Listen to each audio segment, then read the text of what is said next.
I mentioned at the beginning of Mass that I am part of a religious order called the Jesuits, or the Society of Jesus. And our first 2 years of seminary are known as the novitiate. We are called novices. This is the time when we learn how to pray, and we have experiences that test and deepen our vocation. One of these experiences is called the pilgrimage. St. Ignatius, our founder, wanted every Jesuit to have an experience of being totally dependent on God. And so each of us is given a small amount of money and a one-way bus ticket somewhere in the U.S.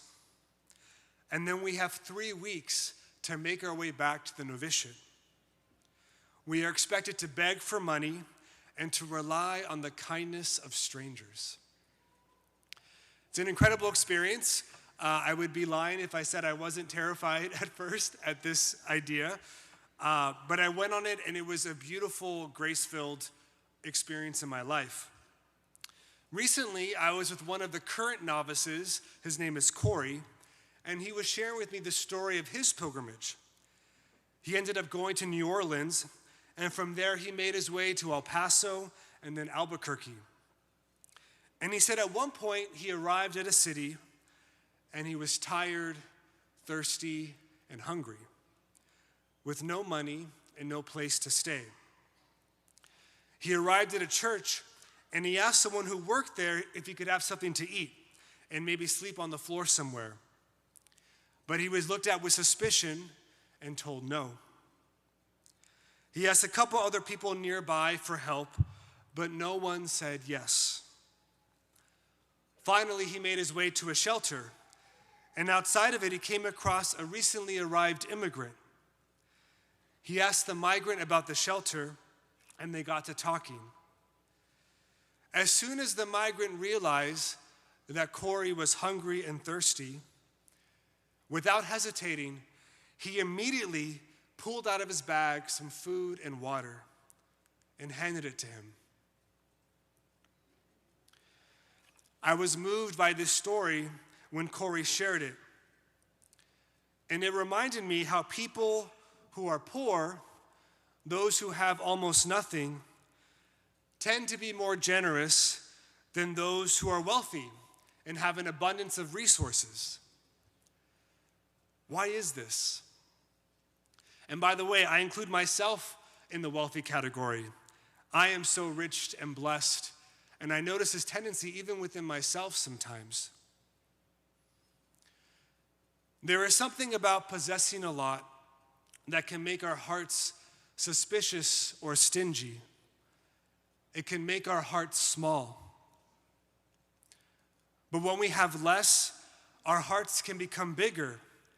We can become more loving and generous. I think we hear an example of this in the gospel for today through the story of Mary. Mary was poor. She was young at this time, probably around 13. She does not have high social status. She is part of a marginalized group, the Jewish people, within the Roman Empire.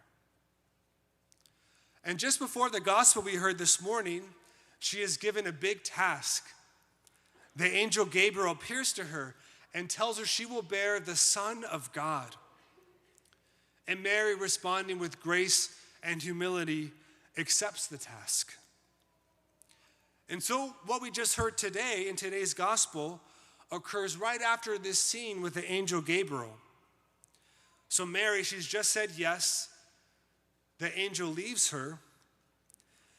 And the first thing that Mary does is not to think about herself. The first thing she does is to run in haste to her cousin Elizabeth. I love that phrase, in haste. It's immediate, almost instinctual. Just like the migrant who pulled out food and water for the novice Corey. There is a self-forgetfulness here. There is love and big-heartedness in Mary's wanting to go to her cousin and to see how she is doing. And by the way, her cousin Elizabeth wasn't just down the street. This was a journey. It was a trek of, some say, maybe 50 miles, a long way. So it took courage for her to make this journey. And this love, this generosity, is absolutely connected to Mary's poverty. Mary owns very little, and so there is more room in her heart for God. In her smallness and humility, her heart is bigger because it is less self-involved. There is more space in her life for her to love others. And we see that the fruit of this is joy. Mary has freedom in her simplicity. She is more mobile. And she is able to bring Christ to Elizabeth and to her unborn baby, John the Baptist, which fills them both with joy. I think Mary's witness is a good example for us, especially during this time of year, right? The Christmas season is at its fever pitch. There's a lot to do. And in this holiday time, our hearts and minds can be filled with many things. Lots of tasks and social events and preparation, shopping for gifts, maybe wanting certain presents, certain things for Christmas. It can be an overwhelming and busy time. And none of these things are bad in themselves, but we have to be careful that they do not occupy all of our heart space, because then our hearts become weighed down. They can become small, less generous, less loving. What can we learn from Mary's poverty, from her emptiness of self? Her lowliness and lack of attachments freed her to receive Christ and to share his love and joy with others. I know we all know this, but it's worth reminding ourselves that Christmas is not about commercialism. It's not about parties. It's not about gifts. It's about preparing the way for Christ. It is about bringing Christ's love and joy to our families, our friends, and especially to those in need. This is the Christian witness we are called to. We are called to be like Mary. And so I invite all of us this morning to reflect.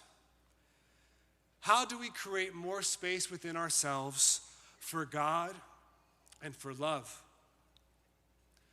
Is there some aspect of this holiday time that we're too attached to, that maybe we need to let go of? How can we choose to focus on that which is most important and let go of those little things that weigh us down? May we choose the path of Mary, the path of simplicity and lowliness, so that we can go out in haste to bring Christ to others.